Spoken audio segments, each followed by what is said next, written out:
KSRTCക്കുള്ള ഡീസലിന്റെ വില വീണ്ടും കൂട്ടി. ഇതിപ്പോ ഇടിവെട്ടി വന്ന പാമ്പ് കടിച്ച് ആസ്പത്രി കൊണ്ടുവന്ന വൈകി തല തേങ്ങ വീട് പോലെ ആയല്ലോ.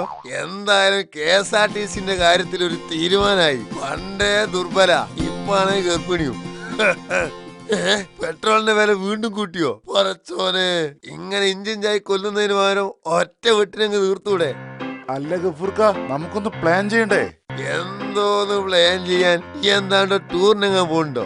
അതല്ല ഗഫൂർക്ക, പെട്രോളിന് വില കൂട്ടിയില്ലേ? അപ്പോ നമ്മുടെ നാട്ടു നടപ്പനുസരിച്ച് ഒരു ഹർത്താലോ പണിമുടക്കോ അങ്ങനെ എന്തെങ്കിലും വേണ്ടേ? വേണം വേണം, ഈ വരുന്ന ബുധനാഴ്ച ആക്കാം.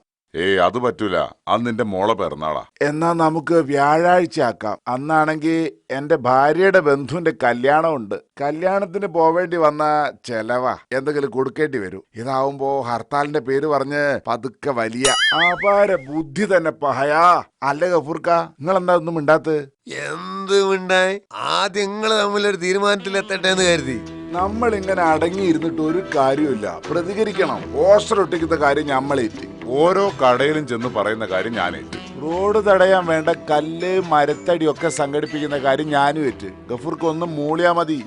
ആനക്കൊന്നും വേറെ പണിയില്ലട മോനെ. എന്തെങ്കിലും ഒന്ന് കേൾക്കുമ്പോഴത്തേക്ക് ഹർത്താലിന് പാഞ്ഞിറങ്ങേ. നിങ്ങൾക്കിത് എന്ത് പറ്റി? നിങ്ങളല്ലേ ഞങ്ങൾ ഇതൊക്കെ പഠിപ്പിച്ചത്. ഇപ്പൊ നിങ്ങൾ പാർട്ടി മാറിയോ? പാർട്ടി മാറിയൊന്നല്ലടോ. ആദ്യമൊക്കെ സർക്കാർ വില കൂട്ടും, ഞമ്മള് പണി മുടക്കും. ഇപ്പൊ ഞമ്മള് ഹർത്താൽ നടത്തും, സർക്കാർ പിന്നെയും വില കൂട്ടും. അങ്ങനെ ആയിപ്പോ. വില ഇടക്കിടക്ക് കൂട്ടുന്ന സർക്കാരിന് ഒരു ഉളുപ്പില്ലെങ്കിലും ഇടക്കിടക്ക് ഹർത്താൽ നടത്തുന്ന ഞമ്മക്കൊരു ചളുപ്പ് വേണ്ടോ?